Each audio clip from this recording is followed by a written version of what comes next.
여러분 안녕하십니까? 윤석열 대통령이 임명을 강행한 KBS 박민 사장이 지금 친문재인 성향, 친민주당 성향이었던 KBS를 박살내고 있죠.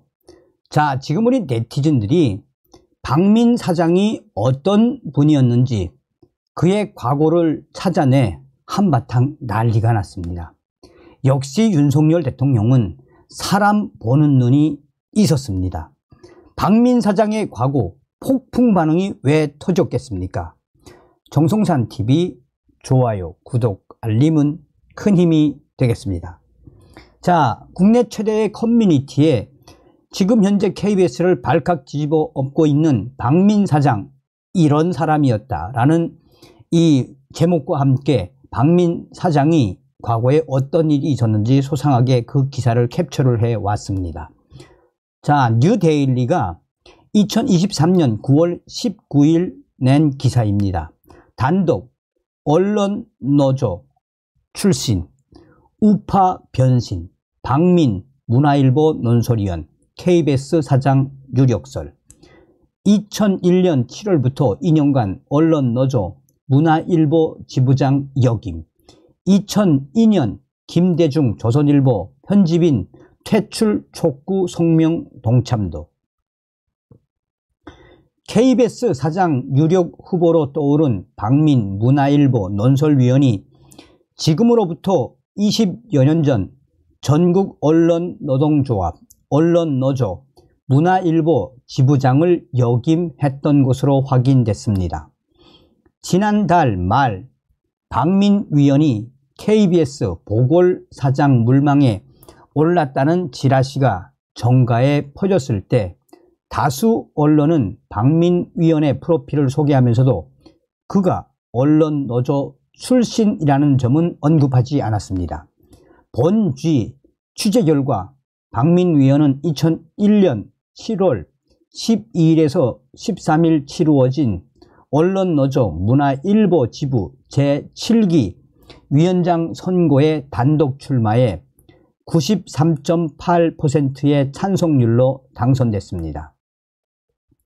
위원장에 취임한 박민 위원은 당시 문화일보 경영진이 편집국 심의팀 심의 대상에서 사설과 포럼을 제외하자 이에 반대하는 목소리를 높이고 공정보도위원회 성명으로 윤창중 논설위원회 칼럼이 김대중 대통령과 민주당의 지나치게 비판적이라는 강력한 입장을 내기도 했습니다.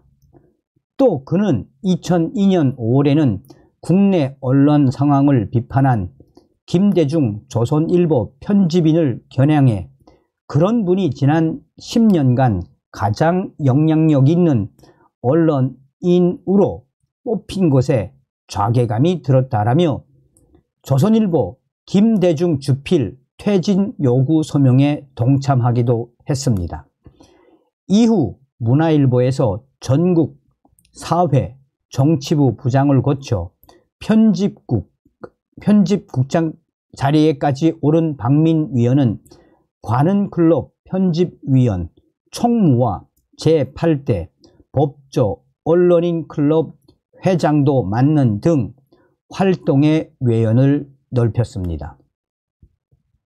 2021년 4월부터 문화일보 논설위원으로 활동 중인 그는 국정원 퇴직자 모임인 양지회가 주최한 토론회에 패널로 참석하는 등 보수 인사로서의 행보를 보이고 있습니다.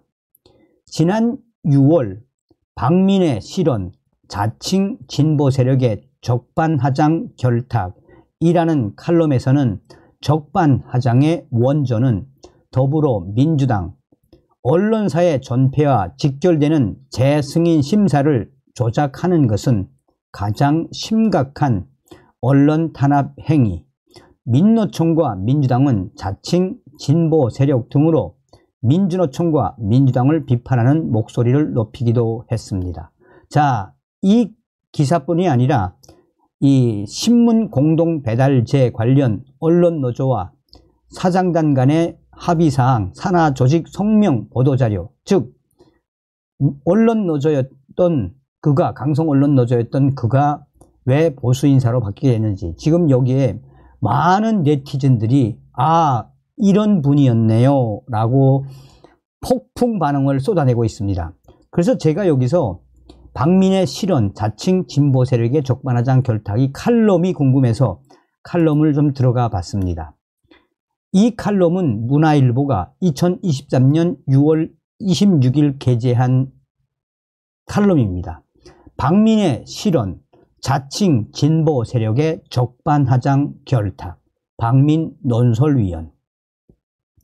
건폭, 혐의, 양회동, 열사, 추모, 광화문 노숙집회, 도심 연결식, 불법으로 호도하는 것, 온갖 의혹, 이재명도 야당 탄압, 노조 전환기 탈락 안 되려면 불법은 처벌 원칙 수용해야.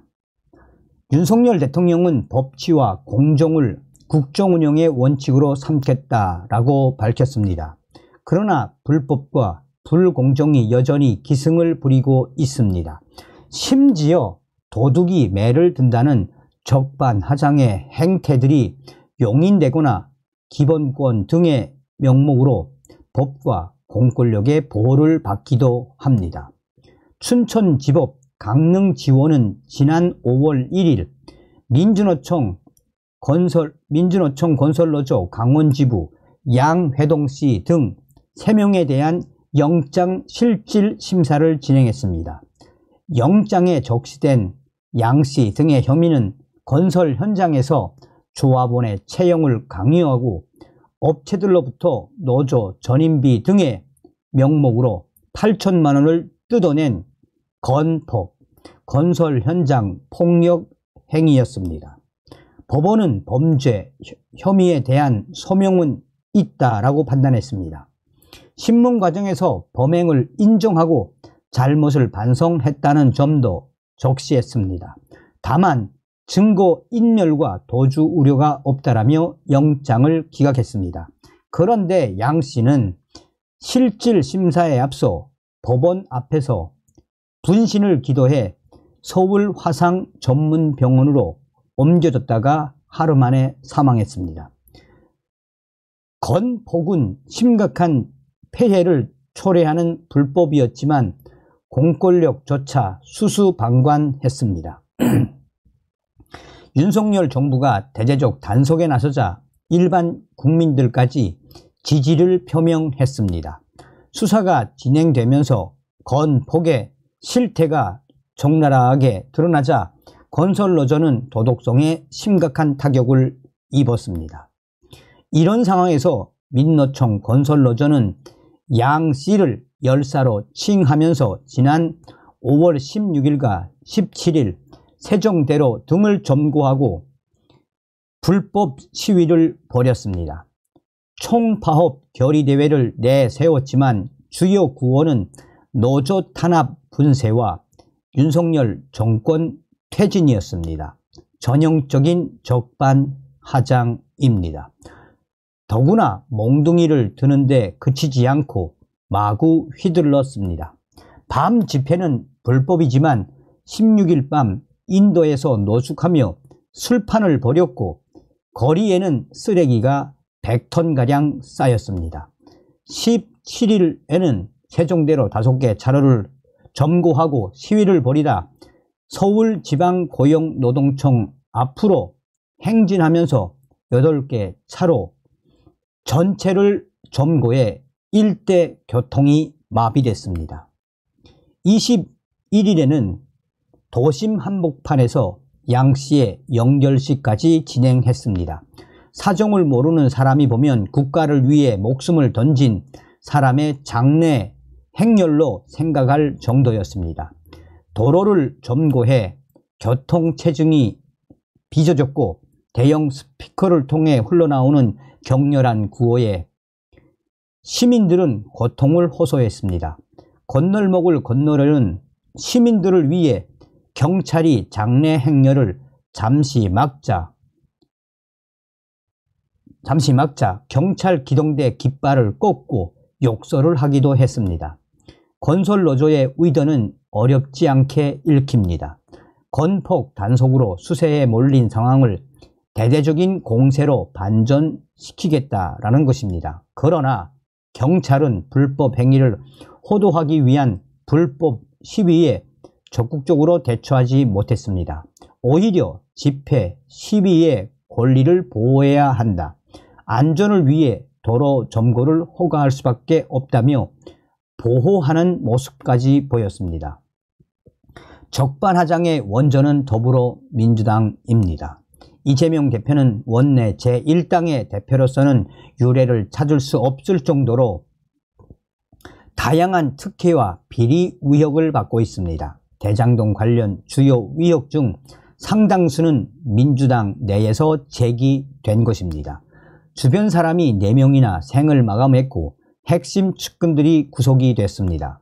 그러나 초지일간 야당 탄압, 검찰 독재를 주장하고 있는 민주당, 한상혁 전 방송통신위원장 문제에 대한 민주당 입장도 마찬가지입니다. 민주당은 한상혁 전 위원장의 면직, 집행정지 신청을 법원이 기각하자 윤석열 정권이 노골적으로 벌여온 언론 탄압 사실이 부정되는 것은 아니다라고 비판했습니다. 한상혁 전 위원장은 TV조선 심사 점수가 수정되는 위법 상황을 알면서 묵인하고 승인한 혐의로 기소됐습니다. 집행정지 신청을 기각한 법원도 한상혁 전 위원장의 혐의를 인정했습니다. 정권의 입맛에 맞지 않는다는 이유로 언론사의 전폐와 직결되는 재승인 심사를 조작하는 것은 가장 심각한 언론 탄압 행위입니다. 더군다나 방송통신위원장은 방송의 중립성과 공정성을 수호해야 하는 자리입니다. 민노총과 민주당은 자칭 진보 세력입니다. 군부 독재라는 거대 악과 투쟁하는 자신들은 피해자이자 절대선이고 목적을 위해 수단은 정당화된다는 35년 전 인식에 얽매여 있습니다. 이들에게 적반하장이 자연스러운 이유입니다. 그러나 세상은 이미 첨단 기술을 중심으로 한 글로벌 공급체계로 재편 중이고 한국은 주도적 역할을 지향하고 있습니다. 이 시대사적 전환기에 탈락하지 않으려면 먼저 공동체가 합의한 법을 어길 경우 반드시 처벌된다는 원칙부터 받아들여야 합니다. 자, 어떤 분으로 보이십니까? 전 언론노조 출신이었던 박민 KBS 사장, 정말 윤석열 대통령 잘 뽑으셨습니다. 다음 시간에 뵙겠습니다. 멸공.